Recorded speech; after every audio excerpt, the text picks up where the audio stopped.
Unit number 2 है MD cat का।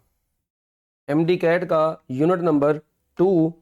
और इस यूनिट में हम लोगों ने वर्क एंड एनर्जी के एमसीक्यूज और उनकी डिस्कशन करनी है डिटेल में। सबसे पहले हमारे पास यहाँ पर जो वर्ड लिखा गया है डेट इज वर्क डन। ये वर्क डन क्या चीज़ होती है? देखें, ये जो वर्क डन है या जो वर्क वर्क की टर्म हम पढ़ते हैं, इसके दो मीनिंग्स हैं बेसिकली बच्चों। एक इसका होता है साइकोलॉजिकल मीनिंग और एक होता है इसका साइंटिफिक मीनिंग। वर्क डन के जो साइकोलॉजिकल मीनिंग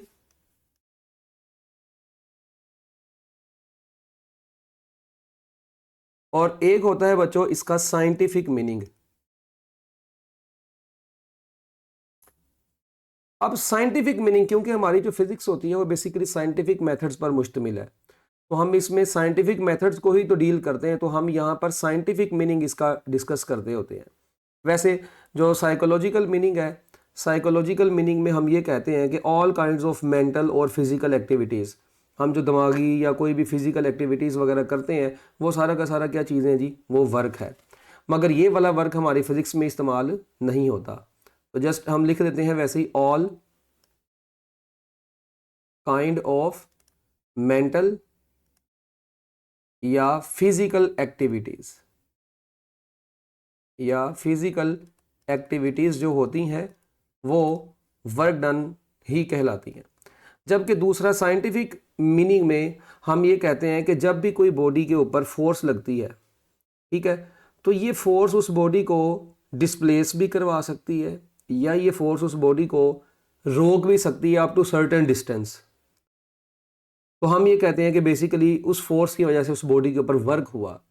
तो वर्क डन बेसिकली क्या है कि जब भी हम किसी बॉडी के ऊपर फोर्स लगाएं और वो फोर्स के लगाने से उस बॉडी में डिस्प्लेसमेंट प्रोड्यूस हो, तो बच्चों ये फोर्स और डिस्प्लेसमेंट का जो वर्क डन होता है इसको हम बेसिकली पावर बोलते हैं।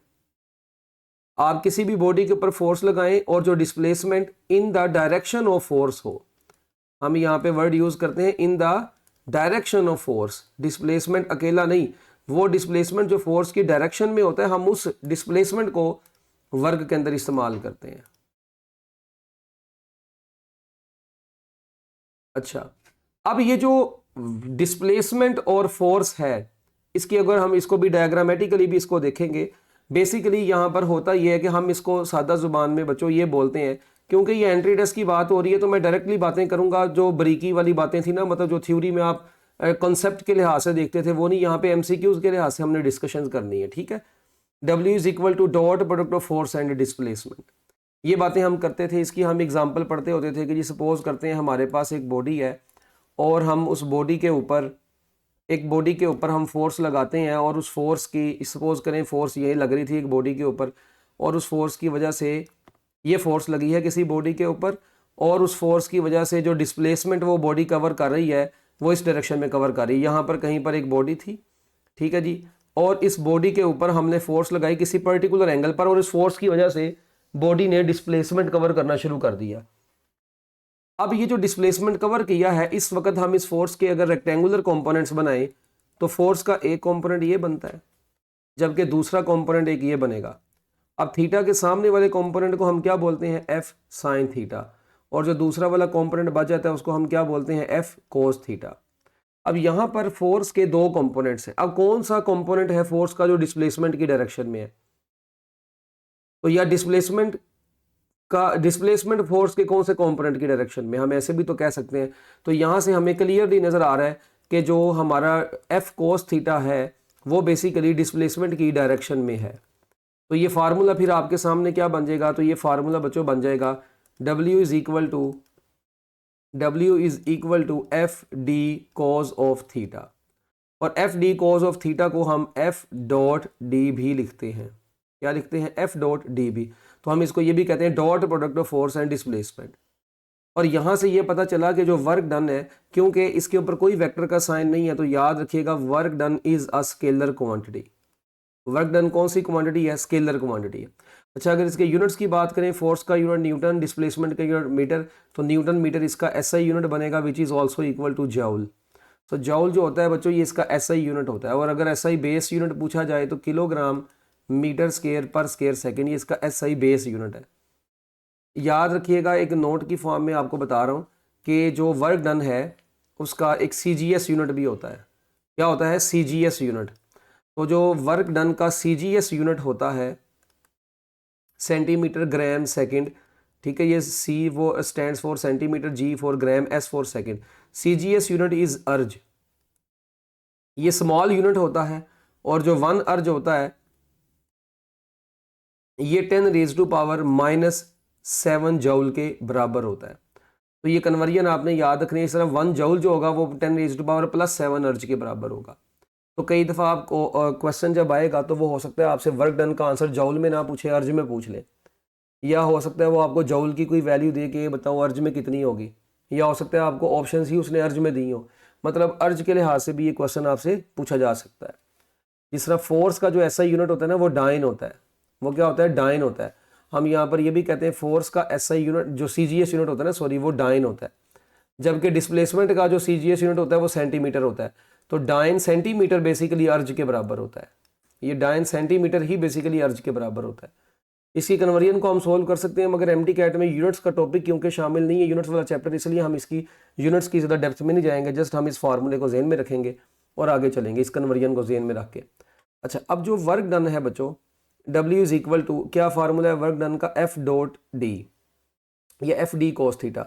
इसमें जो ये थीटा होता है, ये थीटा बेसिकली अगर आप गौर से देखें आपको नज़र भी आ रहा होगा, ये थीटा किस किस चीज़ के दरमियान का एंगल है। ये जो थीटा है ये है angle between force and displacement. ये थीटा किस किस के दरमियान में एंगल है? Angle between force vector and displacement vector, इनके दरमियान का ये एंगल है। अब ये एंगल कई दफ़ा कम भी हो सकता है, कई दफ़ा ज़्यादा भी हो सकता है। अगर मैं यहाँ पर बात करता हूँ इधर डिफरेंट केसेस की अगर बात करें तो W is equal to F D cos of theta.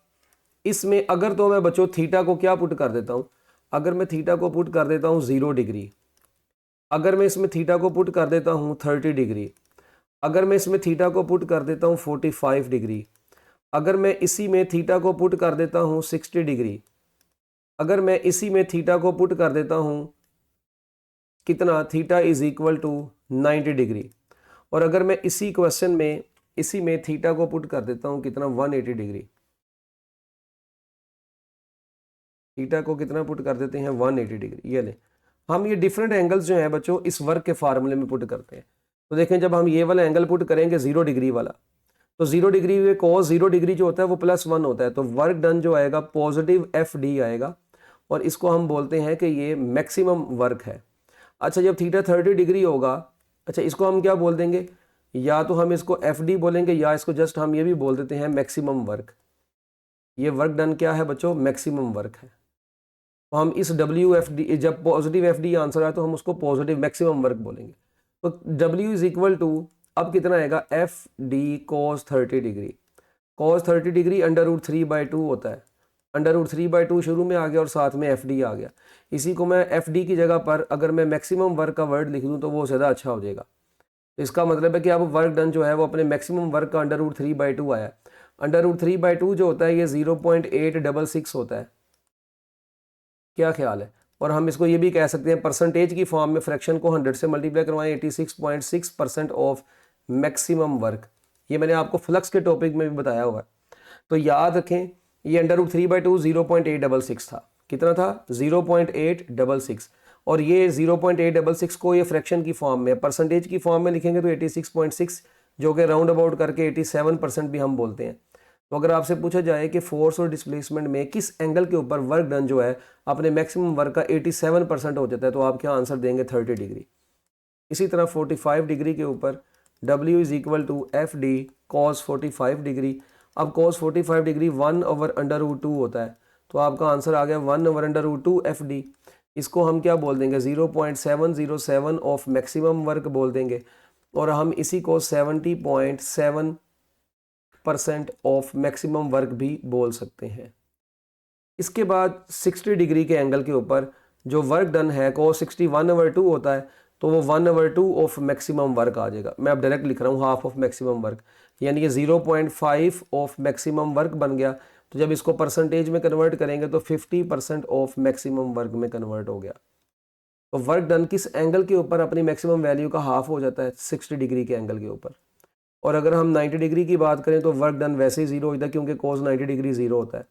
और 180 डिग्री की बात करें तो एफ डी कोस 180 डिग्री। अब कोस 180 डिग्री जो होता है वो -1 होता है। कितना होता है? -1। तो आपके पास आंसर आ गया -FD। कितना आंसर आ गया? -FD आपके पास आंसर है। और इसको हम नेगेटिव मैक्सिमम वर्क बोलते हैं। इसको हम मिनिमम वर्क नहीं बोलेंगे, इसको क्या बोलेंगे? नेगेटिव मैक्सिमम बोलेंगे। क्या बोलेंगे? Negative maximum. तो ये आप लोगों ने नहीं भूलना, ये जो माइनस वाला वर्क होता है इट डजंट मीन कि आपका आंसर जो है ना वो स्मॉलर है। माइनस वाला जो वर्क होता है, माइनस वाले वर्क को हम नेगेटिव मैक्सिमम वर्क बोलते हैं बस। ठीक है, इसको आप लोगों ने ये नहीं समझना, इसको कंफ्यूज नहीं करना आप लोगों ने। इसके बाद बच्चों हमारे पास, अच्छा ये 70 वाली बात, ठीक है, 70.7%, 50%, और ये बेसिकली 0 हो गया। और यहाँ पे बेसिकली 100% था ऊपर वाले में, सबसे पहले वाले केस में। तो ये आप लोगों से MCQs की फॉर्म में पूछे जा सकते हैं क्वेश्चन यहाँ से। फिर इसके बाद ये जो वर्क का आपने फार्मूला पढ़ा है ना, अब अगर आप थोड़ा सा गौर से देखें वर्क डन के इस फार्मूले में, यानी W = FD cos थीटा, ये जो फार्मूला आपने पढ़ा, इस फार्मूले में हमें अब एक बात पता चल गई। वो क्या पता चली कि अगर थीटा 90 डिग्री से पीछे पीछे होगा, अगर थीटा 90 डिग्री होगा, और अगर थीटा 90 डिग्री से ग्रेटर होगा। अच्छा, अगर तो बच्चों थीटा 90 डिग्री से पीछे पीछे है तो आपने देखा कि वर्क डन जो है वो क्या आ रहा है? पॉजिटिव वर्क डन आ रहा है। क्या आ रहा है? पॉजिटिव वर्क डन आ रहा है। अगर थीटा 90 डिग्री होगा तो वर्क डन 0 आएगा। अगर थीटा 90 डिग्री से बड़ा होगा तो जो वर्क डन है वो नेगेटिव आएगा। क्या आएगा? नेगेटिव वर्क आएगा। तो ये आप लोगों ने बात नहीं भूलनी कि वर्क डन पॉजिटिव भी हो सकता है, 0 भी हो सकता है, और नेगेटिव भी हो सकता है। अब ये जो 90 डिग्री से कम वाला एंगल होता है इसको हम बोलते हैं एक्यूट एंगल। क्या बोलते हैं? Acute angle. इस एंगल 90 डिग्री वाले को हम बोलते हैं राइट एंगल, और जो 90 से बड़ा होता है उसको हम क्या बोलते हैं? Obtuse angle. तो अगर तो हमारे पास जो वर्क डन में जो थीटा है अगर वो 90 डिग्री से कम होगा तो वर्क डन एक्यूट एंगल होगा तो वर्क डन पॉजिटिव होगा। राइट एंगल होगा तो वर्क डन 0 होगा। ऑब्ट्यूज एंगल होगा तो वर्क डन नेगेटिव होगा। अब ये पॉजिटिव वर्क की जो एग्जांपल है वो आपकी बुक में, मतलब हम ये कहते हैं कि अगर हमारी फोर्स बॉडी की डिस्प्लेसमेंट की डायरेक्शन में हो, यानी कि फोर्स जो है, फोर्स पैरेलल हो किसके? Force parallel to displacement direction. अगर बॉडी के ऊपर एक्ट करने वाली फोर्स डिस्प्लेसमेंट के पैरेलल होती है तो उस वक्त वर्क डन पॉजिटिव होता है। और अगर फोर्स जो हो वो perpendicular to the displacement of the body हो तो इस केस में वर्क डन 0 होता है। और 0 वर्क डन की बेस्ट एग्जांपल में हम ये कहते हैं work done by centripetal force is 0। क्या कहते हैं जी? Work done by centripetal force. और इसी तरह work done by magnetic force हमने चैप्टर नंबर 14 में पढ़ा हुआ है। तो work done by centripetal force भी 0 होता है, work done by magnetic force भी 0 होता है। क्यों? क्योंकि इन दोनों केसेस में हम लोग क्या काम करते थे, इन दोनों केसेस में जो बॉडी है, ठीक है, वो उसका जो डिस्प्लेसमेंट होता था या जो उसकी वेलोसिटी होती थी वो हमेशा फोर्स के परपेंडिकुलर होती थी। वो हमेशा फोर्स के, क्योंकि ये जो फोर्स थी मैग्नेटिक फोर्स चार्ज पार्टिकल के ऊपर जब परपेंडिकुलर रिएक्ट करती थी तो सेंटर की तरफ एक्ट करती थी, टुवर्ड्स द सेंटर। तो सेंट्रीपिटल फोर्स भी ऐसे ही होती है। तो अब देखिए इन दोनों के दरमियान में एंगल 90 डिग्री का बन रहा है, तो W = FD cos 90 वो 0 हो जाता है। नेगेटिव वर्क डन में उस वक्त होगा जब फोर्स हमारे डिस्प्लेसमेंट के अगेंस्ट होगी, when force is against the displacement of the body, या एंटी पैरेलल का वर्ड भी इस्तेमाल करते हैं।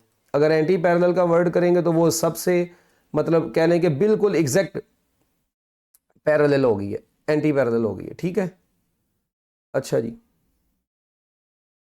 तो एंटी पैरेलल का केस, अब एंटी पैरेलल के केस में यानी कि फोर्स जब डिस्प्लेसमेंट के अगेंस्ट होगी, इसकी बेस्ट एग्जांपल में हमारे पास कौन आता है? Frictional force. Work done bye frictional force. अब जितनी भी फ्रिक्शनल फोर्सेस हैं, तमाम फ्रिक्शनल फोर्सेस का जो वर्क होता है, ठीक है, वो क्या होता है बच्चों? नेगेटिव होता है।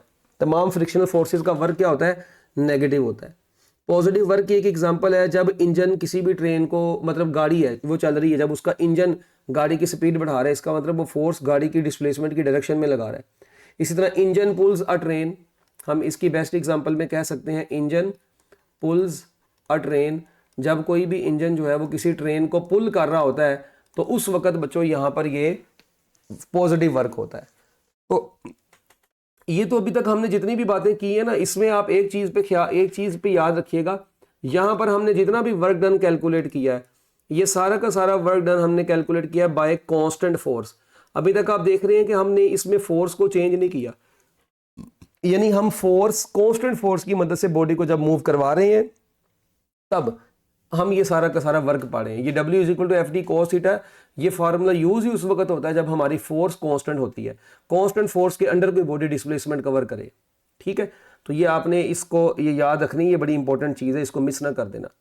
उसके बाद अगर मैं आपको कहता हूँ कि हमारे पास एक बॉडी का फोर्स डिस्प्लेसमेंट ग्राफ है, कौन सा ग्राफ ड्रॉ करते हैं हम? फोर्स डिस्प्लेसमेंट ग्राफ ड्रॉ करते हैं।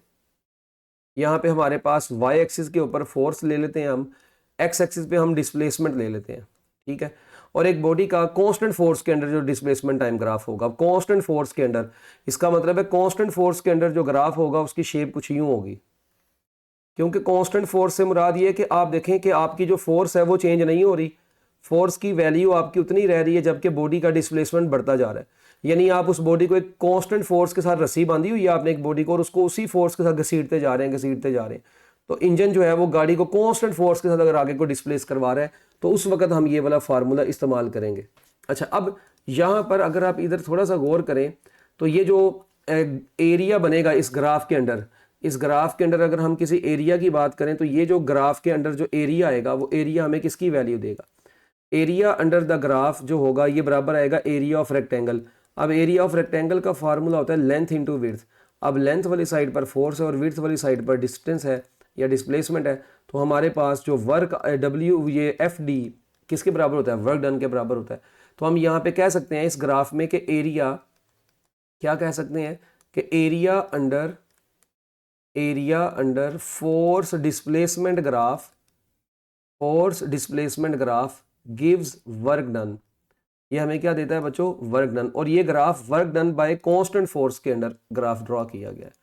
अच्छा, इसी तरह हम यहाँ पर ये भी कहते हैं कि slope of force displacement graph gives a constant, एक कांस्टेंट देती है, और इस कांस्टेंट को हम स्प्रिंग्स के केस में क्या नाम देते हैं? स्प्रिंग कांस्टेंट का भी नाम देते हैं। किसका नाम देते हैं? स्प्रिंग कांस्टेंट का नाम देते हैं, क्योंकि वो देखें ना, स्लोप जो होती है वो किसके बराबर होती है? वो होगी F/D। स्लोप बेसिकली बराबर होती है delta Y over delta X, ये होती है ना। अच्छा, अब वाई एक्सिस के ऊपर बेसिकली फोर्स का चेंज आएगा, एक्स एक्सिस के ऊपर डिस्प्लेसमेंट का चेंज आएगा। तो डिस्प्लेसमेंट की जगह पे हम कई दफ़ा एक्सटेंशन भी लिखते हैं। तो F इज इक्वल टू के एक्स या F/X इज इक्वल टू क्या होता है? K होता है। तो यहाँ से हम कहते हैं कि ये स्प्रिंग कांस्टेंट के बराबर रहेगी इसकी स्लोप। तो अगर हमारे पास दो स्प्रिंग्स हैं, हमने उनको फोर्स लगाई, मतलब उनके साथ वेट लटकाया और उनमें एक्सटेंशन आई, तो अगर मैं आपसे पूछूं कि किस ग्राफ के केस में हमारे पास जो वर्क डन है वो सबसे ज़्यादा होगा, अपना स्प्रिंग कांस्टेंट किस ग्राफ का ज़्यादा होगा? सपोज करें ये देखें, ये हमारे पास दो, मैं कहता हूँ जी दो बॉडीज़ के, ये एक बॉडी और ये एक दूसरी दो स्प्रिंग्स हैं ये, ठीक है। अच्छा, अब एक का स्प्रिंग का जो एक्स एक्सिस से एंगल है वो 30 डिग्री है, और जो दूसरा स्प्रिंग है बी, इसका एक्स एक्सिस से जो एंगल है ये 60 डिग्री है, ठीक है। अब मेरा क्वेश्चन बस आपसे इतना सा है कि ये वाई एक्सिस पे फोर्स है, एक्स एक्सिस पे डिस्प्लेसमेंट है।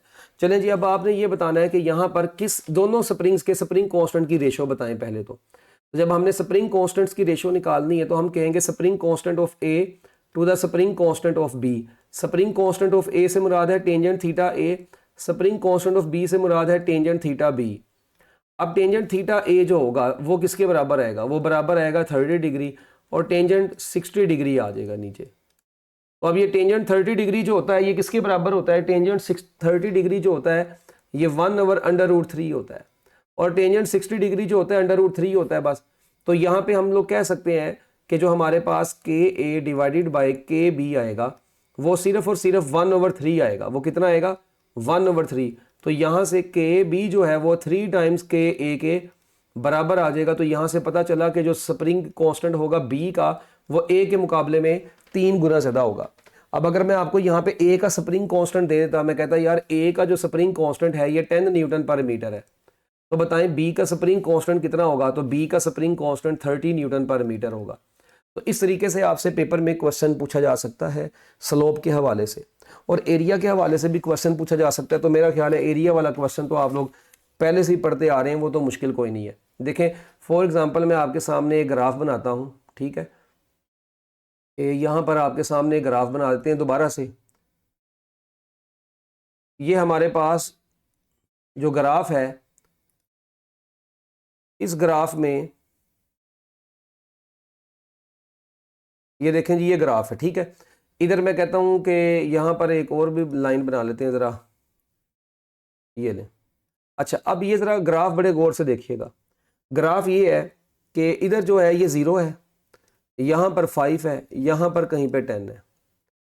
सॉरी 5 उसको ज़रा सेंटर में कर लेते हैं जब बना जो हुआ है एग्जैक्ट। ये देखें ये 5 है, ये 10 है, यहाँ पर हम कहते हैं -5 है, यहाँ पे हम कहते हैं जी -10 है, ठीक है। और हमारे पास एक बॉडी का जो फोर्स डिस्प्लेसमेंट ग्राफ है उसकी शेप कुछ यूँ है कि ये ग्राफ यहाँ से पहले जाता है 2 तक, फिर यहाँ पे है 4, और यहाँ पे हमारे पास 6, और यहाँ पे हमारे पास 8, ठीक है। अच्छा, अब एक बॉडी के ऊपर फोर्स जो है वो 10, ये जो यहाँ पे वाई एक्सिस के ऊपर हमारे पास क्या है बच्चों? फोर्स है। क्या है हमारे पास? फोर्स है। और एक्स एक्सिस पे हमारे पास बेसिकली डिस्टेंस है। ये फोर्स 10 न्यूटन की लगी है 2 मीटर के डिस्टेंस के ऊपर। 2 मीटर तक फोर्स की वैल्यू 10 न्यूटन ही रही है। उसके बाद बच्चों 2 से 4 मीटर के डिस्टेंस के दौरान यही फोर्स नेगेटिव हो गई, यानी ये बॉडी को रोक रही है अब, ठीक है, -5 न्यूटन तक ये फोर्स रही। उसके बाद बच्चों दोबारा से ये फोर्स 4 से 6 तक, 4 से 6 मीटर तक ये कितनी रही? ये 5 न्यूटन रही। तो अब देखें एक बॉडी के ऊपर जो फोर्सेस एक्ट की हैं, ये बार बार जो फोर्स मतलब एक्ट की है उसकी, यानी कि कभी वो 5 एक्ट की, कभी वो 10 एक्ट की, कभी -5 एक्ट की, तो इन फोर्सेस के अंडर बॉडी ने ये डिस्टेंसेस कवर किए हुए हैं, ठीक है। आपने क्या काम करना है? आपने बताना है टोटल वर्क डन इस ग्राफ का कितना होगा। आपने इस ग्राफ के अंडर क्या निकालना है? टोटल वर्क डन निकालना है। अब हम इस ग्राफ में टोटल वर्क डन कैसे निकालेंगे? हमें पता है कि टोटल वर्क डन जो होगा वो बराबर होगा एरिया अंडर द ग्राफ से, total area under the graph. अच्छा, अब हम इसके अंडर जब एरिया निकालना शुरू करेंगे, फिर हम इसका एरिया निकालना शुरू करेंगे, फिर हम इसका एरिया निकालना शुरू करेंगे, ठीक है। अब हम जब ये बार बार एरिया, इनके तीनों के एरिया निकालेंगे, पहला वाला जो एरिया है, अगर आप गौर से देखें कि जो वर्क डन निकालना है, तो वर्क डन निकालने में जो ये पहला वाला एरिया है ये कितना आएगा? 10 इसकी लेंथ है, 2 इसकी विड्थ है, तो 10 × 2 कितना हो गया? 20 हो गया। प्लस दूसरा वाला वर्क एरिया कितना आएगा? लेंथ इसकी कितनी है? लेंथ इसकी कितनी है? 5, और विड्थ इसकी कितनी है? 2। 4 - 2, देखें 2 से स्टार्ट हो रहा है, 4 पे खत्म हो रहा है, तो वो 2 × 5 कितना हो जाएगा? 10 हो जाएगा। मगर ये वाला वर्क मैं माइनस में लिखूंगा क्योंकि फोर्स भी तो नेगेटिव है, तो जब हमारी फोर्स फ्रिक्शन है तो वर्क डन भी तो नेगेटिव होगा, तो इसलिए हम ये नेगेटिव में लेंगे। उसके बाद हमारे पास जो ये वाला है, इसकी दोबारा से देखें, जो विड्थ है वो 2 है, इतनी बनेगी 6 - 4, और जो इसकी लेंथ है वो 5 बनेगी, तो 5 × 2 दोबारा से आ गया 10। अब ये 10 इस -10 से कट गया, तो वर्क डन जो है वो हमारे पास कितना बच गया? 20 जूल। कितना बच गया बच्चों? 20 जूल हमारे पास ये वर्क डन बच गया। तो ये इस तरीके से हम लोग इसकी कैलकुलेशंस कर सकते हैं। ये कोई बहुत मुश्किल सवाल नहीं था, बहुत आसान सा ये सवाल था। इसी तरह बच्चों work done by constant force के अंडर एक और क्वेश्चन भी पूछा जा सकता है। अगर वो क्वेश्चन कुछ यूं हो कि आपसे कहा जाए कि एक बॉडी है, उसके ऊपर जो फोर्स एक्ट कर रही है वो 2I + 3J न्यूटन है, ठीक है, और जो उस बॉडी ने डिस्प्लेसमेंट कवर किया है वो भी 3I + 4K है, कितना है? और मीटर में। तो बताएं वर्क डन किसके बराबर होगा? अब हमें पता है कि जो वर्क डन होता है ये dot product of force and displacement होता है। तो अगर अब आप यहाँ पे dot product of force and displacement ले रहे हैं, तो फोर्स जो है वो 2I + 3J है, डॉट जो डिस्प्लेसमेंट है वो कितना है? 3I + 4K। अब हमें रूल पता है कि हम I वाले को I वाले से मल्टीप्लाई करवाते हैं, और J वाले को J वाले से करवाते हैं, वो तो वहाँ पे है ही नहीं है, और K वाले को K वाले से करवाते हैं, वो भी है ही नहीं है। इसका मतलब सिर्फ और सिर्फ I वाले से मल्टीप्लाई होगा, तो 2 इंटू 3 6 हो जाएगा। तो आपके पास जो आंसर आ जाएगा 6 न्यूटन मीटर आ जाएगा, which is equal to 6 joule.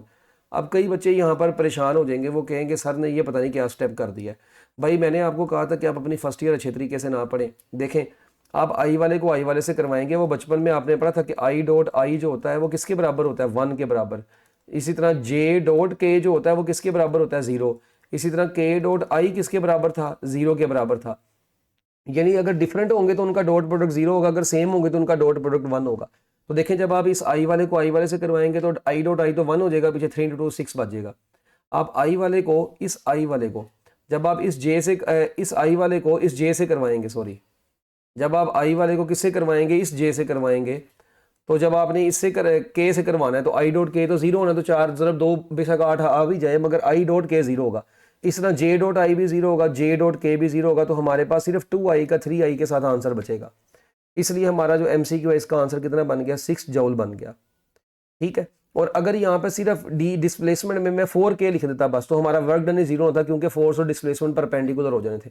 और परपेंडिकुलर केस में वर्क डन की वैल्यू क्या हो जाती है, 0 हो जाती है। तो ये तो वो बातें थी जो कि क्वेश्चन थे जो कि आप लोग बड़ी आसानी से सोल्व कर सकते हैं एमसीक्यूज के हवाले से। फिर कई दफ़ा आपको एमसीक्यू वैसे भी आ जाता है कि आपको फोर्स दी होती है, मैं कहता हूँ जी 10 न्यूटन की फोर्स है, एक बॉडी के ऊपर एक्ट की है, 2 मीटर उसमें डिस्प्लेसमेंट प्रोड्यूस हुआ है, और जो थीटा है वो आपको मैं कहता हूँ जी 45 डिग्री है। तो बताएं जो वर्क डन होगा उसकी वैल्यू कितनी होगी। तो इस केस में हम वर्क डन कैसे निकालेंगे। अब देखें कितना सिंपल सा ये क्वेश्चन है। बच्चे कहते हैं सर पता नहीं ऐसे सवाल पेपर में आते हैं कि नहीं आते, बिल्कुल आते हैं। F D cos of theta, मुश्किल सवाल ही नहीं ज़िंदगी में बस करने आपने, आसान सवाल भी पेपर में कई दफ़ा आ जाते होते हैं। अब एफ की वैल्यू 10 है, डी की वैल्यू 2 है, और कोस 45 डिग्री। अब यहाँ पर ये 10 ये चले 20 कर लें, कोस 45 डिग्री कितना होता है, 1/√2 होता है। ये कितना होता है, 1/√2 होता है। अब देखें, मैं इसको 20 को 10 लिखता हूँ, और जो 2 होगा उसको मैं 2 दफ़ा लिख सकता हूँ, √2 नीचे भी √2 है, तो 1/√2 इससे कट गया, तो 10/√2 हमारे पास जूल, ये आंसर बच गया। ये अब टेक्निकली इसको सोल्व करना था कैलकुलेटर के बगैर। अब जो √2 होता है ये आपको पता है 1.414 होता है, तो हम इसको ये भी कह सकते हैं कि 14.14 जूल के करीब करीब आपके इस एमसीक्यू का आंसर होना था। तो हो सकता है ऑप्शन के अंदर जस्ट 14 जूल लिखा हो। तो ये कैलकुलेशन बेस्ड था थोड़ा सा, इस तरीके से आपको क्वेश्चन आ सकता है। अच्छा, अगर मैं अब आपसे ये पूछूं, एक बड़ा बड़ा छोटा सा और बड़ा प्यारा सा सवाल है, ठीक है, आपने मुझे जवाब देना है। मैं आपसे ये पूछता हूं कि एट व्हाट एंगल, ठीक है जी, एट व्हाट एंगल, किस एंगल के ऊपर ऐसा होगा, at what angle force and displacement, at what angle force and displacement, ठीक है जी, more work is done, more work is done. जी बताएं सबसे ज्यादा वर्क इनमें से, मतलब ज्यादा वर्क इनमें से किस एंगल के ऊपर होगा। ऑप्शन मैं आपको देता हूं जी 80 डिग्री, ठीक है, फिर मैं आपको ऑप्शन देता हूं 40 डिग्री, फिर मैं आपको ऑप्शन देता हूं 20 डिग्री, और एक मैं आपको ऑप्शन देता हूं 60 डिग्री। बताएं जी फोर्स और डिस्प्लेसमेंट में किस एंगल के ऊपर वर्क डन इनमें सबसे ज्यादा वर्क होगा, मतलब ज्यादा मोर वर्क किस में होगा। अब बच्चे यहाँ पर क्या काम करेंगे, वो 20 डिग्री के कहेंगे पता नहीं कोस 20 डिग्री कितना होता है, कोस 80 कितना होता है, कोस 60 के अलावा हमें कुछ पता नहीं है, चलो 60 लगा दो। भाई कोई खुदा का खौफ खाइएगा। देखें डब्ल्यू जो होता है वो डिपेंड करता है बेसिकली कोस थीटा के ऊपर। एफ और डी के तो उसने बोल दिया ना, जो डब्ल्यू है वो कोस थीटा के ऊपर डिपेंड करता है। अब कोस थीटा में जो थीटा की वैल्यू है, याद रखिएगा, कोस थीटा में थीटा की वैल्यू जितनी कम होती है कोस थीटा का आंसर उतना ज्यादा होता है। जिस तरह कोस 0 डिग्री जो था, कोस 0 डिग्री वो किसके बराबर था, कोस 0 डिग्री 1 के बराबर था, और कोस 90 डिग्री 0 के बराबर था। इसका मतलब थीटा की वैल्यू जितनी बड़ी होगी कोस थीटा ओवरऑल उतना छोटा होगा। तो इसका मतलब है कि वर्क डन, अब देखें वर्क डन अगर मैक्सिमम बनाना है तो कोस थीटा को मैक्सिमम करना पड़ेगा। कोस थीटा मैक्सिमम उस वक्त होगा जब एंगल जितना मिनिमम होगा। तो मिनिमम एंगल इन दी गई ऑप्शन में कौन सा है, 20 डिग्री। तो आपकी इस एमसीक्यू का आंसर कितना बन जाएगा, 20 डिग्री बन जाएगा। तो ये थोड़ा सा एक टेक्निकल सा क्वेश्चन था जिसको आप लोग आसानी से सोल्व कर सकते थे। अच्छा, उसके बाद बच्चों जो वर्क डन है, ठीक है, ये पॉजिटिव नेगेटिव वाली जो बातें मैंने आपको बताई हैं ये बड़ी इंपॉर्टेंट है, इनको आप लोगों ने अपने ज़हनों में लाजमी रखना है। इससे बहुत सारे सवाल पूछे जाते हैं पेपर के अंदर, ठीक है। अच्छा, अब work done by constant force के बाद हम पढ़ते थे work done by variable force. हमारा जो सेकंड केस होता था वो होता था work done by variable force. अच्छा, अब work done by variable force में हम क्या काम करते थे? हमारे पास जो फोर्स थी बच्चों, वो work done by variable force का मतलब ही ये है, वेरिएबल फोर्स वो फोर्स है जिसमें, जिस तरह हम लोग अगर तो बात करें स्प्रिंग के ऊपर एक्ट करने वाली फोर्स जो होती है वो स्प्रिंग में एक्सटेंशन के डायरेक्टली प्रोपोर्शनल होती है। तो ये फोर्स चेंज होती रहती है जैसे जैसे डिस्प्लेसमेंट चेंज करते हैं। इसी ये स्प्रिंग की बात हो गई, ठीक है, स्प्रिंग के केस में ऐसा होता है। इसी तरह फोर्स जो होती है इनवर्स केयर लॉ को भी ओबे करती है अंडर द ग्रेविटी। जब हम ग्रेविटेशनल फोर्स की डीलिंग कर रहे होते हैं तो फोर्स का आर स्केयर के साथ क्या रिलेशन होता है? इनवर्स रिलेशन होता है। क्या रिलेशन होता है? इनवर्स रिलेशन होता है। तो फोर्स आर स्केयर के इनवर्सली प्रोपोर्शनल होती है। कब कब कब इनवर्सली प्रोपोर्शनल होगी? यार किधर गया ये? Force is inversely proportional to R square. ये जब हम ग्रेविटी की बात करते हैं, ग्रेविटी के अंडर जब कोई बॉडी जमीन के से दूर जा रही हो तो उस वक्त फोर्स जो होती है वो डिस्टेंस के स्केयर की इनवर्सली प्रोपोर्शनल होती है। अब ये दोनों केसेस में हम लोग वर्क डन कैसे निकालते थे? देखें, जब वेरिएबल फोर्स होती है तो ग्राफ की शेप कैसी होती है? पहले तो ये बात आपको पता होनी चाहिए। देखें, ग्राफ जो है उसकी शेप बच्चों स्ट्रेट लाइन तो मतलब एक्स एक्सिस के पैरेलल तो नहीं होगी, ग्राफ की शेप ऐसी होगी। उसकी वजह आप देखें, और यहाँ पे हम ये फोर्स और एक्सटेंशन की बात कर सकते हैं। ये जो हम ऊपर ग्राफ पढ़ के आए हैं ना, वो जस्ट मैंने ये वाला जो ग्राफ, ये आपको मैंने स्लोप समझाने के लिए बताया था। इट डजेंट मीन कि ये graph work done by constant force का है। ये ग्राफ है just work done by constant force का ग्राफ। ये है work done by constant force का ग्राफ है ये वाला। इसके अलावा ये जो नीचे वाला हमने ग्राफ बनाया है ना, ये वाला, ये work done by constant force का ग्राफ नहीं है ये। तो ये याद रखिएगा, ये भूल ना जाना। अच्छा, अब यहाँ पर देखें, फोर्स जो है वो डिस्प्लेसमेंट के साथ साथ क्या होती जा रही है? चेंज होती जा रही है, ठीक है। तो इस केस में हम वर्क कैसे निकालते थे? हम चुप करके यहाँ से एरिया निकालते थे, ठीक है जी। तो ये एरिया हमें साफ नजर आता था कि ये एरिया ऑफ ट्राइंगल बन रहा है। तो यहाँ पे वर्क डन किसके बराबर आ जाएगा? वर्क डन बराबर आ जाएगा 1/2 बेस इंटू हाइट, या जो भी है, मतलब ये आ गया हमारे पास ट्राइंगल का एरिया लगाया और हमारे पास वर्क डन आ गया, ठीक है। ये एक तरीका था work done by constant force को कैलकुलेट करने का। मगर अगर हमारे पास पाथ ही कर्व्ड बना हो, अगर हमारे पास work done by constant force का जो ग्राफ है वो कुछ इस शेप का हो, ये देखें ज़रा गौर से, अगर हमारे पास work done by constant force में जो ग्राफ है बच्चों वो एक ऐसे इस शेप का हो, मतलब ऐसे ये। अब आप देखें यहाँ पे हम वाई एक्सिस के ऊपर क्या करते हैं? एफ कोस थीटा, क्योंकि अब हमारी फोर्स जो है या डिस्प्लेसमेंट जो है वो चेंज हो रहे हैं और एंगल भी उनमें चेंज हो सकता है ना। तो हम ये तीनों, यानी एफ भी चेंज हो रहा है, डी में भी तब्दीली आ रही है जीवो गरीब, ठीक है, और उसके बाद थीटा में भी तब्दीली आ रही है। तो अगर ग्राफ इस शेप का हो तो अगर आपको याद होगा तो हम क्या काम करते थे? हम इस ग्राफ को छोटे छोटे एरियाज में डिवाइड करते थे। छोटे छोटे एरियाज में वो छोटे छोटे स्मॉल रेक्टेंगल्स में डिवाइड करते थे ऐसे। वो सारी रेक्टेंगल्स का फिर हम क्या करते थे? एरिया निकालते थे। उन तमाम एरियाज को हम ऐड करते थे तो हमारे पास टोटल वर्क डन आता था। इसमें वाई एक्सिस के ऊपर हम एफ कोस थीटा लेते थे और एक्स एक्सिस के ऊपर हम डिस्प्लेसमेंट का चेंज लेते थे। तो इस केस में जब work done by variable force के केस में हम summation I is equal to 1 to n F I cos theta I delta D I इस्तेमाल करते थे। और एक्यूरेट कैलकुलेशंस के लिए, फॉर मोर एक्यूरेट कैलकुलेशंस, हम ये डिस्प्लेसमेंट के इंटरवल्स और छोटे कर लेते थे, ठीक है जी। फॉर मोर एक्यूरेट कैलकुलेशंस हम क्या काम करते थे बच्चों? हम इसके इंटरवल्स को और छोटा कर लेते थे और हम यहाँ पर लगा देते थे limit delta D approaches to 0 और उसके बाद sigma I is equal to 1 to n F I cos theta I और साथ में बच्चों डेल्टा डी आई आ गया। तो ये वाला फार्मूला केयरफुल कैलकुलेशंस, मतलब कैलकुलेशंस अगर एक्यूरेट करनी है, क्योंकि ये जो limit delta D approaches to 0 है ये एक्यूरेट कैलकुलेशंस के लिए लगाई जाती है। क्योंकि हमारे पैचेस जितने छोटे होंगे, ये जो पैच हमने बनाए हुए ना, ये जो रेक्टेंगल्स बनाई है, ये जितना छोटी इसकी विड्थ जितनी छोटी होगी, ये जो विड्थ है इसकी, ये जितनी छोटी होगी वर्क डन उतना ज़्यादा एक्यूरेट होगा, ठीक है। तो इसलिए हम एक्यूरेट वर्क के लिए लिमिट लगाते हैं। अदरवाइज हम फार्मूला आमतौर पे work done by variable force का यही जेन में रखते हैं।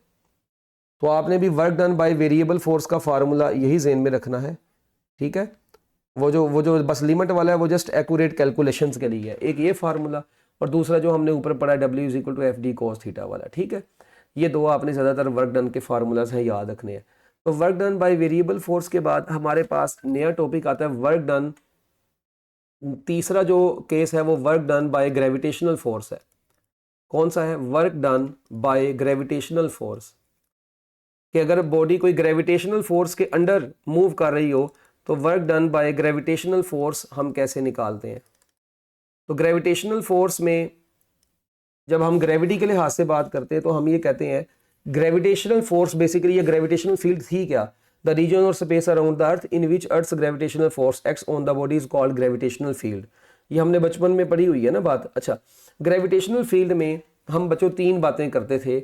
अगर कोई बॉडी, ग्रेविटेशनल फील्ड की बात कर रहा हूँ, ग्रेविटेशनल फील्ड में अगर कोई बॉडी, लेट्स सपोज मैं कहता हूँ यार ये हमारे पास एक बॉडी है, ठीक है, एक रेक्टेंगुलर शेप की ही बना लेते हैं। अच्छा, अगर हम क्या काम करते हैं बच्चों, इस बॉडी को मूव करवाते हैं आगे को, हम इस बॉडी को आगे को लेके जाते हैं। ये ले यहाँ पे शेप भी यही बना देते हैं। ये अगर हम इस बॉडी को आगे को लेके जा रहे हैं, ठीक है जी, इस बॉडी को हम किधर को लेके जा रहे हैं? आगे को लेके जा रहे हैं। अब देखें, मैं अगर इस बॉडी के ऊपर फोर्स इस डायरेक्शन में लगाऊं, इस डायरेक्शन में मैं फोर्स लगा रहा हूं, ठीक है, जबकि ग्रेविटी जो इसका मैस है m, जबकि ग्रेविटेशनल फोर्स जो होती है वो किधर को एक्ट करती है? वो तो डाउनवर्ड एक्ट करती है, जिसको हम वेट बोलते हैं। तो इस वक्त हमारी फोर्स और डिस्प्लेसमेंट के दरमियान में एंगल कितने डिग्री का हो गया है? 90 डिग्री का। और ये मोशन कौन सी थी? अगर आप देखें, बॉडी को हम हॉरिजॉन्टल मूव करवा रहे हैं मगर ग्रेविटेशनल फोर्स उसके परपेंडिकुलर एक्ट कर रही है। तो याद रखिएगा, ये पहला केस है कि जब भी बॉडी ग्रेविटेशनल फील्ड में हॉरिजॉन्टल मूव करती है तो वर्क डन जो होता है ये W वर्क नहीं है, ये वेट है। तो W इज इक्वल टू होता है फोर्स इनटू डिस्प्लेसमेंट। तो हमारी फोर्स तो इस वक्त लग रही है, सॉरी यहाँ पर मैंने फोर्स का एरो नहीं, यहाँ पे मैंने डिस्प्लेसमेंट का एरो बनाना था ना। बॉडी इस डायरेक्शन में अगर जा रही है और ग्रेविटेशनल फोर्स नीचे को लग रही है, ये WG से मुराद क्या है? ग्रेविटेशनल, ये ग्रेविटी का वर्क, ग्रेविटी की फोर्स, ठीक है, ये वेट है बेसिकली। तो ये W से मुराद, आपने कंफ्यूज नहीं करना है इसको, इसलिए मैं इस W को इरेज ही कर देता हूँ। कई बच्चों ने ना बाद में सर पकड़ के बैठे होने। अच्छा, ये फोर्स है, ये gravitational force of earth acting on a body is called weight ही होता है बेसिकली। तो FD, यहाँ पर अब F की जगह पे मैं mg पुट कर देता हूँ। क्या पुट कर देता हूँ? mg, और साथ में, और यहाँ पे cos थीटा भी आता होता है, और साथ में d। अब cos 90 डिग्री है, cos 90 डिग्री जीरो होने की वजह से हमारा जो वर्क डन है हमने देखा वो क्या आ गया? जीरो आ गया। तो याद रखिएगा, इसका मतलब है कि if a body is displaced in horizontal direction, work done by the gravity is zero. When body moves horizontally, जब कोई बॉडी हॉरिजॉन्टली मूव करती है, when body moves horizontally, work done by gravity is zero. तो बच्चों, work done by gravity क्या होता है? Zero होता है। इसी तरह इसके अगले दो केसेस हैं। सेकंड केस जो है, अगर एक बॉडी है, ठीक है जी, और हम उस बॉडी को क्या करते हैं बच्चों? ग्रेविटी के अगेंस्ट लेकर जाते हैं, यानी कि हम बॉडी को अपवर्ड डायरेक्शन में डिस्प्लेस करवा रहे हैं। हम उसको किस डायरेक्शन में डिस्प्लेस करवा रहे हैं बच्चों? अपवर्ड डायरेक्शन में, यानी कि हम उस बॉडी को यहाँ से ऐसे ऊपर को लेके जा रहे हैं। अब हम चाहते हैं कि ये बॉडी किधर को जाए? ऊपर को जाए। डिस्प्लेसमेंट इसको ऊपर को करवाया आपने, यानी हाइट, बेसिकली डिस्प्लेसमेंट हमारे पास हाइट की फॉर्म में। जबकि जो फोर्स है, जो वेट है इसका, वो किधर को एक्ट करेगा? वो डाउनवर्ड एक्ट करेगा। अब W, ये फोर्स जो है, ये फोर्स ही है ना बेसिकली, तो ये अब डाउनवर्ड एक्ट कर रही है जो वेट है। तो अब की बार हमारा जो एंगल है फोर्स और डिस्प्लेसमेंट के दरमियान में, डेट इज 180 डिग्री। तो W is equal to FD cos 180 degree. cos 180 degree हमारे पास -1 होगा, और यहाँ पे D की जगह पे H आ जाएगा, और हम ये भी कह सकते हैं W is equal to -mgh। तो work done by the gravity is negative. So work done by the gravity is negative when body is displaced upward. When body is displaced upward, जब हम इसको upward डायरेक्शन में displace करते हैं, work done by the gravity, तो बच्चों work done by the gravity उस वक्त क्या होता है? नेगेटिव होता है। उस वक्त work done by the gravity negative होता है। और उसके बाद जो नेक्स्ट केस है, एक और केस है, और इस केस में अब हम ये कहते हैं कि अगर एक बॉडी नीचे को ही आ रही है, यानी ये बॉडी जो है ये नीचे को ही आ रही है, और इस बॉडी के ऊपर जो जो अब देखें, अब नीचे को जब ये आ रही है इसका मतलब इसका डिस्प्लेसमेंट भी नीचे को है, और जो वेट ग्रेविटेशनल फोर्स है वो भी किधर को है, डाउनवर्ड ही है। तो अब की बार W इज इक्वल टू हम क्या लिख देंगे, mg इंटू डी की जगह पे h, और cos 0 डिग्री लिखेंगे क्योंकि अब दोनों पैरेलल हैं, और cos 0 डिग्री +1 होता है, तो work done by the gravity positive होगा when body is displaced.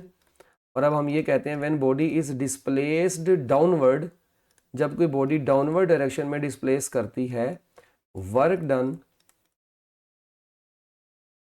Bye the gravity.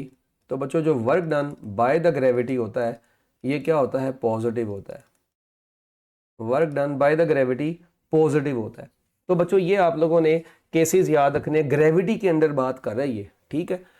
अच्छा अब देखें, अगर मैं आपको कहता हूँ एक क्वेश्चन आपको अब देता हूँ, फॉर एग्जांपल एक क्वेश्चन है कि एक ये बच्चा है, ठीक है जी, और इसने क्या काम किया हुआ है, ये इसकी टांगें हैं, ये इसके बाजू हैं, ठीक है जी।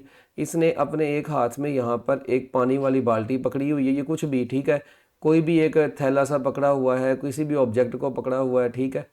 अच्छा, और ये अब क्या काम करता है, ये बंदा इस डायरेक्शन में आगे को मूव कर रहा है, ठीक है। तो अब बताएं वर्क डन क्या होगा, ठीक है जी। A person holds a 10 kilogram, ये जो इसने मैस पकड़ा हुआ है 10 किलोग्राम का एक बैग है, कवर करता है, और ये आगे को जा रहा है 5 मीटर आगे को ये मूव कर गया हॉरिजॉन्टल डायरेक्शन में।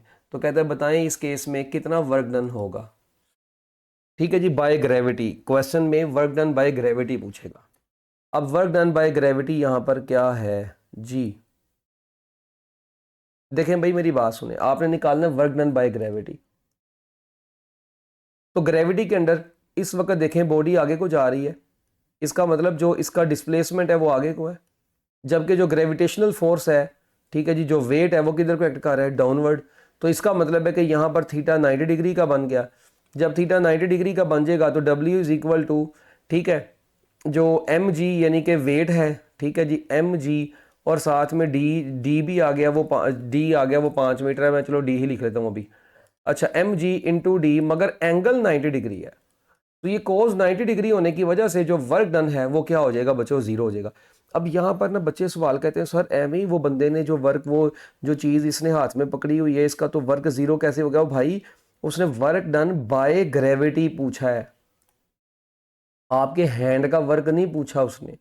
जारी बात है वो तो आप उसकी, जारी बात है वो ज़मीन से कुछ हाइट के ऊपर है, उसका मैस भी है, उसकी हाइट भी है ज़मीन से कुछ, तो उसके अंदर पोटेंशियल एनर्जी तो होगी, तो वर्क डन जो होगा वो पोटेंशियल एनर्जी की फॉर्म में उसके अंदर स्टोर होगा। हम उस वर्क को तो पूछा ही नहीं, वर्क डन बाय ग्रेविटी का पूछा है, ठीक है ना। तो वर्क डन बाय ग्रेविटी उस वक्त इसके अंदर क्या है, वो 0 है। तो आपने इस चीज़ को बिल्कुल भी कंफ्यूज नहीं करना इससे, ठीक है। अच्छा, इसी तरह work done in gravitational field is independent of path followed. हम क्या कहते हैं, work done by gravitational field जो होता है, work done in gravitational field, work done in gravitational field, work done in gravitational field,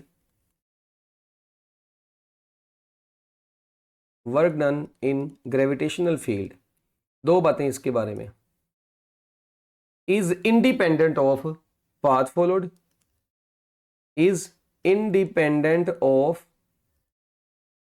path followed. बच्चों ये path followed के ऊपर डिपेंड नहीं करता, work done in gravitational field is independent of path followed, ठीक है जी। It only depends upon, it only depends upon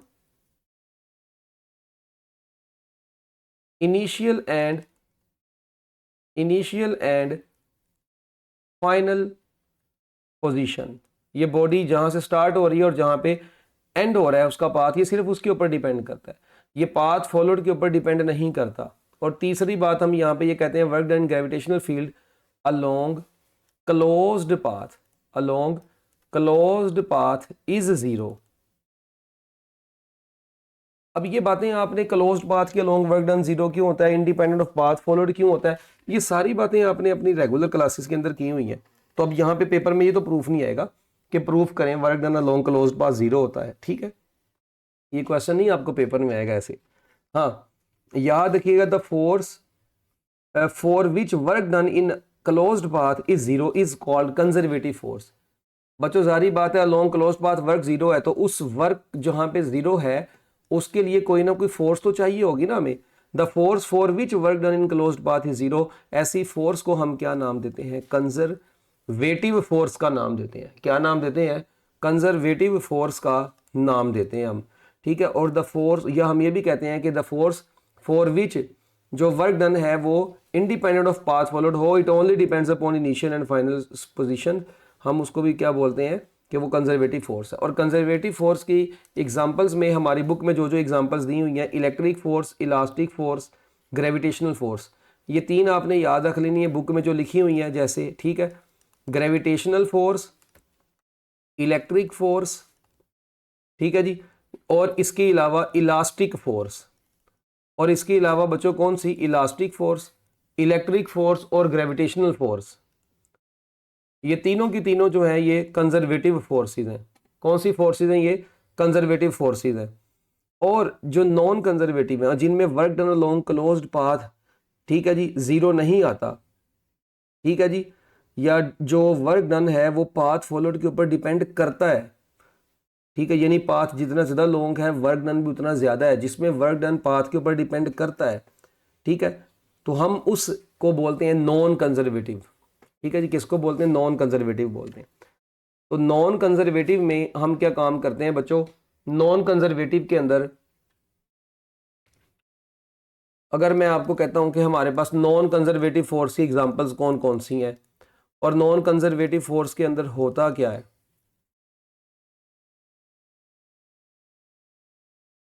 तो नॉन कंजर्वेटिव फोर्स ऐसी फोर्स होती है जिसमें वर्क डन जो होता है, जो वर्क डन होता है along closed path is not equal to 0। Work done along closed path is not equal to 0।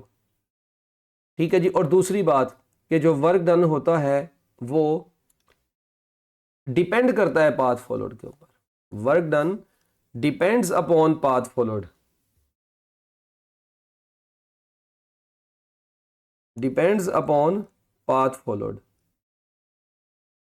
तो हम ऐसी फोर्स को क्या बोलते हैं? नॉन कंजर्वेटिव फोर्स बोलते हैं। ठीक है जी, जिस तरह एयर जो एरोप्लेन वगैरह होता है उसके ऊपर जो फ्रिक्शनल फोर्स वगैरह लगती है, अब उसमें जो वर्क डन होता है वो क्लोज पाथ के अंडर तो नहीं ना होता। तो हम इसकी एग्जांपल्स में कौन कौन सी एग्जांपल्स लेते हैं? हम कहते हैं जी फ्रिक्शनल फोर्स। कौन सी फोर्स? Frictional force. इसके अलावा हम कह सकते हैं विस्कस फोर्स, जो ड्रैग फोर्स होती है वो भी कौन सी फोर्स है? नॉन कंजर्वेटिव फोर्स है। आपकी बुक में टेबल बना हुआ है पूरा, आपने वो याद कर लेना है। नॉर्मल फोर्स, इसी तरह जो टेंशन इन द स्ट्रिंग होती है, टेंशन है, ये भी नॉन कंजर्वेटिव फोर्स है। Air resistance non conservative force है। रॉकेट प्रोपल्शन के अंदर जो फोर्स लगती है, ठीक है जी, वो भी नॉन कंजर्वेटिव फोर्स है। तो ये आप लोग सारी फोर्सेस को ज़बानी क्या कर सकते हैं? एमसीक्यूज़ के हवाले से इनको याद रखना है आप लोगों ने। तो ये आप लोगों के पास वर्क डन की कुछ बातें थी जो कि बड़ी आसान सी थी। इसके बाद हमारा जो नेक्स्ट टॉपिक आता है छोटा सा, उसका नाम है पावर। एंड पर जब ये यूनिट हमारे पास एंड होने लगेगा तो इसमें मैं आपसे फिर पास पेपर्स के एमडी कैट के एमसीक्यूज़ भी रखूंगा और कुछ और भी थोड़े से टिपिकल किस्म के भी इसमें एमसीक्यूज़ है। ठीक है, कि वर्क के फार्मूले में एफ डी कोस थीटा जो है वो कोस थीटा ही आएगा हमेशा क्या, या साइन थीटा आ सकता है या नहीं, तो ऐसा 1-2 क्वेश्चन हैं वो एंड पे आपको करवाऊंगा। अच्छा बच्चों, पावर जो होती है हम ये कहते हैं time rate of doing work, rate at which work is being done, rate at which work is being done. ठीक है जी, वर्क इज बीइंग डन हम उसको क्या बोलते हैं, या हम ये कहते हैं जी कि जो time rate of doing work या rate of doing work is called power. Power का जो फार्मूला है ये बराबर है वर्क ओवर टाइम के। किसके बराबर है? वर्क ओवर टाइम के। वर्क का यूनिट क्या होता है? जॉउल। टाइम का यूनिट क्या होता है? सेकंड। और जॉउल पर सेकंड को हम प्यार से क्या बोलते हैं जी? वॉट बोलते हैं। क्या बोलते हैं? वॉट बोलते हैं। और ये किसके बराबर होता है? जॉउल होता है किलोग्राम मीटर स्क्वायर, तो ये बन जाएगा पर क्यूबिक सेकंड। तो ये इसका एसआई यूनिट है जो कि आपने ज़ुबानी याद रखना है, पावर का एसआई यूनिट। फिर हम पावर का एक फार्मूला और भी पढ़ते हैं, ये पावर है W/T। W जो है वो F.D है और नीचे T है। अब ये जो D/T होता है ये आपको पता है वेलोसिटी के बराबर होता है। किसके बराबर होता है? वेलोसिटी के। और हम इसी को FV cos ऑफ थीटा भी लिख सकते हैं। तो यहाँ से हमें पता चल रहा है कि पावर, क्योंकि वर्क भी स्केलर है, टाइम भी स्केलर है, तो यहाँ से हमें एक चीज़ और पता चल गई कि power is also a scalar quantity. और हम ये भी कहते हैं it is dot product of force and displacement. और अगर पावर के फार्मूले में ये जो वर्क है ये FD अगर हो, ठीक है जी, FD डिवाइडेड बाय T, जो फोर्स है, ठीक है जी, ये जो FD है, अब इस F की जगह पर, बल्कि नहीं, अगर मैं ये कहता कि हमारे पास ये जो पावर का फार्मूला है इसमें जो वर्क हो वो पोटेंशियल एनर्जी की फॉर्म में भी हो सकता है ना, तो अगर वर्क पोटेंशियल एनर्जी की फॉर्म में होगा तो यही फार्मूला क्या बन जाएगा? mgh डिवाइडेड बाय T बन जाएगा। और जो आपको पता है जो M/T होता है, आपने इक्वेशन ऑफ कंटिन्यूटी में पढ़ा हुआ है कि जो M/T होता है, मैस फ्लो पर सेकेंड, ये किसके बराबर होता है? रो AV के बराबर होता है। और साथ में GH अपनी जगह पर रहने दें, रो AVGH, ये भी फार्मूला बन गया। ये आप लोगों ने अपने माइंड्स के अंदर रख लेना है, ठीक है जी। M/T की जगह पे मैंने डायरेक्ट ये फार्मूला लिख दिया है, ठीक है, रो G। अच्छा, अब एक और बात देखें, ये जो पावर का फार्मूला है यहाँ पर, अच्छा पहले तो ये देख लें कि ये जो M/T की जगह पे आपने लिखा है ना रो AV, ठीक है जी, रो AV जो लिखा है ये M/T की जगह पे, इसमें रो डेंसिटी है, A एरिया है, V यहाँ पर क्या है भला? ये V यहाँ पे स्पीड है, ठीक है, G यहाँ पर ग्रेविटेशनल एक्सेलरेशन है और H यहाँ पे हाइट है। अच्छा, इसी तरह बच्चों एक और फार्मूला भी इसका यूज़ होता है पावर का, पोटेंशियल एनर्जी की ही फॉर्म में जो हम पढ़ते हैं mgh/T। अगर मैं सिर्फ m की जगह पे, मैस की जगह पे क्या पुट कर दूं? डेंसिटी इंटू वॉल्यूम, तो density into volume GH divided by T। Power का एक फार्मूला ये भी है जो कि न्यूमेरिकल्स में यूज़ होगा, ठीक है। इसके अलावा पावर का फार्मूला और क्या यूज़ हो सकता है? हाँ, अगर वर्क काइनेटिक एनर्जी की फॉर्म में हो तो बच्चों यहाँ पर फार्मूला बन जाएगा mv² डिवाइडेड बाय 2 × T, ठीक है, क्योंकि काइनेटिक एनर्जी का जो फार्मूला होता है वो 1/2 mv² होता है। क्या होता है? 1/2 mv²। तो यहाँ पर हम बड़ी आसानी से कह सकते हैं कि यहाँ पर mv²/2T आएगा। अच्छा, अब इसको अगर आप देखें पावर का ये जो फार्मूला है, इसी में ये पावर का फार्मूला जो है इसी को हम m² डिवाइडेड बाय 2mt भी लिख सकते हैं। तो ये ऊपर मोमेंटम का स्केयर भी बन गया, मोमेंटम का square divided by 2m × T। ये डिपेंड करता है अब आपको क्वेश्चन किस टाइप का दिया गया है। अब यहाँ पर जो P है ये मोमेंटम है। अब मोमेंटम का और पावर का सिंबल सेम है। बच्चे कहते हैं सर हम तो कंफ्यूज हो जाएंगे। भाई तुम्हें कंफ्यूज होने की ज़रूरत क्या है? तुम उसकी राइट साइड देखो। अगर तुम्हारे पास एक चीज़ का यूनिट किलो वाट्स में लिखा है तो तुम P को अगर मोमेंटम समझो तो ये तुम्हारी बेवकूफ़ी है ना। और अगर किसी जगह पे न्यूटन सेकंड में वैल्यू लिखी है और तुम उसको पावर समझ जाओ तो इसमें मेरा तो कसूर नहीं है ना कोई भी। तो फार्मूले में ठीक है अगर सिंबल सेम हो भी गए हैं, मगर अल्लाह ताला ने अकल भी तो दी हुई है ना, तो उसका इस्तेमाल भी तो इंसान को कभी कभी कर देना चाहिए। अच्छा, इसी तरह जो हम ये भी पढ़ते हैं कि कई दफ़ा हमारे पास जो वर्क होता है ना, जो वर्क होता है ये पोटेंशियल एनर्जी या काइनेटिक एनर्जी की फॉर्म में नहीं बल्कि चेंज इन काइनेटिक एनर्जी, ठीक है, इसकी फॉर्म में भी दिया होता है। तो उसके लिए हम फिर क्या काम करते हैं? हम 1/2 mvf का square final velocity minus 1/2 mvi का स्केयर, और नीचे हम डिवाइड कर देते हैं इसको किससे? टाइम से। इसी तरह जो पावर का फार्मूला है वो पोटेंशियल एनर्जी की फॉर्म में भी हो सकता है। पोटेंशियल एनर्जी की फॉर्म में वो फार्मूला बनेगा mgh2 minus mgh1 divided by time. तो ये डिपेंड करेगा, मैंने आपको बता दिया कि हमारे पास क्वेश्चन जो है वो किस नौइयत का है। और पावर का याद रखें, पावर का जो CGS यूनिट होता है, ठीक है जी, बल्कि एक अदर यूनिट भी है पावर का, वो है HP। और 1 HP जो होता है वो 746 वाट के बराबर होता है। ये कन्वर्जन आपको काफ़ी हेल्पफुल होगी आपके MCQs के लिए। कई दफ़ा पावर आपको वाट की बजाय HP में दी होती है, कई दफ़ा HP से वाट में आपने जाना होता है, तो फिर ये वाला आप लोग फार्मूला इस्तेमाल करते हैं। अच्छा, ये जो आप पावर के जो यूनिट्स हैं, ठीक है जी, ये जो आप पढ़ते हैं किलोवाट आवर, ठीक है जी, किलोवाट आवर ये आप पढ़ते हैं, या अकेला वाट आवर या मेगावाट आवर, ठीक है, या इसके अलावा आप ये भी पढ़ते हैं क्या नाम है अपना वाट सेकंड, ठीक है।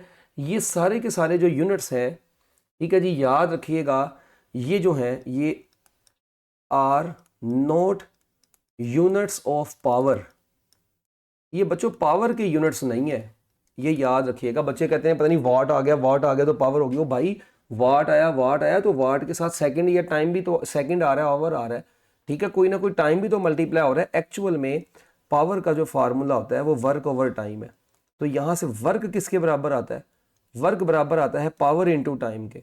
तो अगर अब आप गौर से देखें, पावर जो है ये वाट्स में होती है, टाइम जो है ये सेकंड में होता है, तो बेसिकली वाट सेकंड जो है ये तो जूल के बराबर ही आएगा। तो इसी तरह पावर के साथ जब भी टाइम मल्टीप्लाई होगा तो आंसर एनर्जी बनेगी।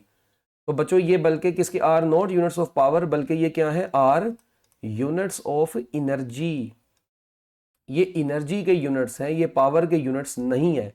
ये मैं आपको बार बार बता रहा हूं, ठीक है। तो ये आप लोगों ने इसको बिल्कुल भी कंफ्यूज नहीं करना, ये बड़ी इंपॉर्टेंट बात है। और ये जो 1 HP है ना, जिसको आपने 746 वाट पढ़ा है, इसी तरह याद रखें कि जो हमारे पास 1 HP है ये 746 वाट के तो बराबर है।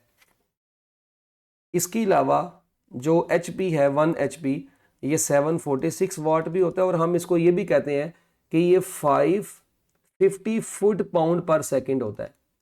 550 फुट पाउंड पर सेकंड भी होता है। अब ये फुट पाउंड पर सेकंड, ये बस आप कन्वर्जन के तौर पे इसको याद रख लें। उसकी वजह ये है, मैंने आपको आगे भी बताया कि एमडी कैट में हमारे पास यहाँ पर ये कन्वर्जन्स वाले टॉपिक नहीं है, मतलब सवाल नहीं है, बस कन्वर्जन है। ये आप जुबानी याद रख सकते हैं एमसीक्यूज के लिए, बस ये आपको एमसीक्यू के लिए पॉइंट बताया गया है, ठीक है। फिर उसके बाद बच्चों आप 1 किलोवाट आवर की अगर बात करते थे तो 1 किलोवाट आवर किसके बराबर होता था? हम ये कहते हैं कि जो 1 किलोवाट आवर होता है, 1 किलोवाट आवर ये 3.6 मेगा जूल के बराबर होता था। इसी तरह जो 1 वाट आवर जो होता है, 1 वाट आवर, तो किलो को इधर ला के डिवाइड कर दें मेगा के नीचे तो 3.6 किलो जूल बचेगा। ये देखें ना, अगर हम किलो को इधर ला कर डिवाइड कर दें तो मेगा 10 की पावर 6, किलो 10 की पावर 3, तो 10 की पावर 3 ही बाकी बचेगा, तो वो किलो जूल बन जाएगा। तो 1 वाट आवर 3.6 किलो जूल होता है। इसी तरह 1 मेगावाट आवर जो होता है वो किसके बराबर होता है? 1 मेगावाट आवर जो होता है ये 3.6 गीगा जूल के बराबर होता है। 1 मेगावाट आवर किसके बराबर होता है बच्चों? 3.6 गीगा जूल के बराबर होता है। किसके बराबर होता है? गीगा जूल के बराबर। और जो किलोवाट आवर है ये कमर्शियल यूनिट होता है, ये भी याद रखिएगा। अगर आपसे एमसीक्यू में पूछा जाए किलोवाट आवर एनर्जी का कौन सा यूनिट है, तो एनर्जी का कमर्शियल यूनिट है ये किलोवाट आवर, ठीक है। तो ये commercial unit of electrical energy है, ये बड़ा मशहूर एमसीक्यू है, इसको आपने नहीं भूलना। लो जी, ये बच्चों कुछ बातें थी जो कि हमारे पास वर्क डन और पावर के लिहाज से थी, ठीक है। और इसके बाद हमारे पास एनर्जी का नेक्स्ट टॉपिक स्टार्ट होना है। एनर्जी की बातें हम सारी कल करेंगे, काइनेटिक एनर्जी, पोटेंशियल एनर्जी, मतलब नेक्स्ट लेक्चर के अंदर करेंगे, ठीक हो गया। तो इसमें अभी तक देख लें, अगर किसी बच्चे को कोई चीज़, कोई मसला है तो वो पूछ सकता है। क्वेश्चन बड़ा सिंपल सा है, और क्वेश्चन ये है कि हमारे पास पावर जो है, ये क्वेश्चन हम इस तरीके से करते हैं। हम ये कहते हैं कि 50 kilogram girl is swinging on a swing from rest, यानी एक वो झूला है जिसको पींग बोलते हो आप लोग, ठीक है। अच्छा, वो ये पींग है, ठीक है। उस पींग के ऊपर अब ज़रा गौर से सुनिएगा, ठीक है, जिसको आप झूला भी बोलते हैं, ये मतलब ऐसे स्विंग कर रही है, ठीक है। यहाँ पर कहीं पे सपोज करें ये इसकी, ये हमारा पास ये जो है ना, ये क्या है, अपना दीवार है, ठीक है। और यहाँ पर इसका जो एंगल बन रहा है इस वक्त, अब ज़रा सुननी है बात गौर से, ये एंगल थीटा हम कहते हैं, ये रस्सी में टेंशन टी है आप कह रहे हैं, ठीक है। अच्छा, यहाँ पर ये वो बच्ची का मुंह बना दिया हमने, बस ये, ठीक है। मतलब ये गर्ल यहाँ पर स्विंग कर रही है और ये ऐसे ऐसे ऐसे पेंडुलम की तरह ये वाइब्रेट कर रहा है, ठीक है। 50 किलोग्राम उसका मैस है, ठीक है जी। और वो रेस्ट से, मतलब यहाँ से मीन पोजीशन से चली हुई है और वो स्विंग कर रही है। तो कहते हैं power delivered when moving with a velocity of 2 metre per second upwards in a direction making an angle of 60 degree with the vertical. अब थोड़ी सी ना यहाँ पर क्लियर होगी, वो जो क्वेश्चन पहले जहाँ से मैंने पढ़ा ना जिस बुक से, वो उसमें थोड़ा सा उसने ना गड़बड़ की थी स्टेटमेंट के अंदर। अब देखें, ये अब आपने आंसर करना है। स्टेटमेंट दोबारा गौर से सुनने। A 50 kilogram girl is swinging on a swing from rest, okay, then the power delivered when moving with the velocity of 2 metre per second upwards in a direction making an angle of 60 degree with the vertical is. अब मेरी बात सुने जरा, ये देखें, जब ये upward कहते, जब ये अपवर्ड डायरेक्शन में जा रही है ना, तो अपवर्ड डायरेक्शन में जब ये जा रही है तो इसकी वेलोसिटी कितनी उसने बोल दी है, 2 मीटर पर सेकंड बोल दी है, ठीक है। और जबकि इसका जो वेट है वो किधर को एक्ट करेगा, mg, ये किधर को एक्ट करेगा, ये तो डाउनवर्ड एक्ट करेगा। और ये जब ऊपर को जा रही है, अब इसके लिहाज से, अब जो वर्टिकल है ना, जो वर्टिकल इसके लिहाज से बनेगा, अगर आप इसके लिहाज से देखें तो इसके लिहाज से जो वर्टिकल बनना है वो यही बनना है, ये।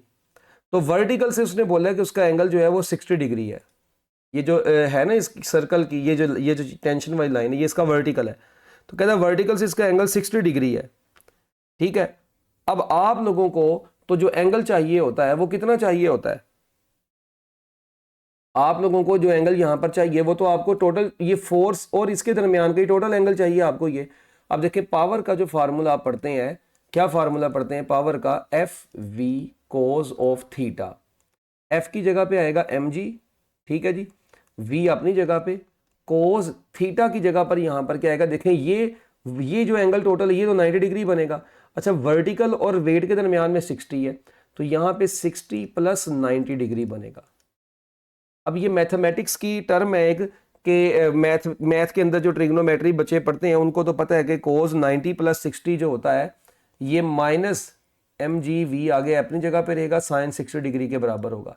यानी कोस के अंदर 90 के साथ कोई एंगल अगर ऐड हो रहा हो तो वो 90 खत्म हो जाता है और कोस साइन में कन्वर्ट हो जाता है और माइनस आ जाता है, और जो दूसरा एंगल है 90 के अलावा वाला वो साथ में लिख देते हैं। ये इसका तरीकाकार है। अब साइन 90 डिग्री, साइन, अब देखें माइनस अपनी जगह पे, पावर मैथ जो है वो 50 है, जी की जगह पे हम 9.8 यानी 10 पुट कर देते हैं आमतौर पे, ये 2 है, और साइन 60 जो है √3/2 है, ये इससे कट गया। तो हमारे पास जो आंसर बचता है ये 50 को जब आप इससे मल्टीप्लाई करवाते हैं ना 9.8 से, तो हमारे पास 490 आंसर आता है और साथ में √3 बचता है, और ये वाट। तो माइनस का साइन बस ये शो कर रहा है कि जो वेट है, यानी कि जो बॉडी की मोशन है वो उसकी वेट से, जो उसकी वेलोसिटी है वो वेट से डिफरेंट बन रही है, मतलब दोनों की डायरेक्शन सेम नहीं है, वो एक अपवर्ड जा रहा है दूसरा नीचे को आ रहा है, दोनों ऑपोजिट है। तो हम यहाँ पे जस्ट मैग्नीट्यूड फॉर्म में जब डील करेंगे तो पावर डिलीवर्ड मैग्नीट्यूड फॉर्म में कितनी होगी, वो 490 होगी। तो हमारे इस MCQ का आंसर है 490 √3 वाट। ये इस MCQ का आंसर था। एंगल वाली बात मैं आपको फिर दोबारा बता दूं एक बार पुत्र, ये देखें उसने एंगल विद वर्टिकल बोला था, तो आप लोग बस इतना सा जहन में रखें कि ये जो बच्चे कहते हैं ये वाला एंगल, यहां से आप कंफ्यूज हो रहे हैं कि ये मैंने 60 क्यों पुट किया। आप देखें ये स्विंग ये है, इसके साथ है, इसके साथ है ना, आप ये वर्टिकल लाइन कह लें, इसको क्या कह लें, वर्टिकल लाइन। तो इसका वर्टिकल से ये जो एंगल है ये बेसिकली 60 डिग्री है। अगर तो ये 60 डिग्री है तो इट मीन्स ये भी 60 डिग्री होगा। अब यहां से यहां तक ये येलो और ये पर जो लाइन है इसके दरमियान में एंगल 90, तो ये 60 प्लस 90 इस लिहाज से हमने लिखा है। तो बस ये एंगल से कंफ्यूज नहीं होना आपने।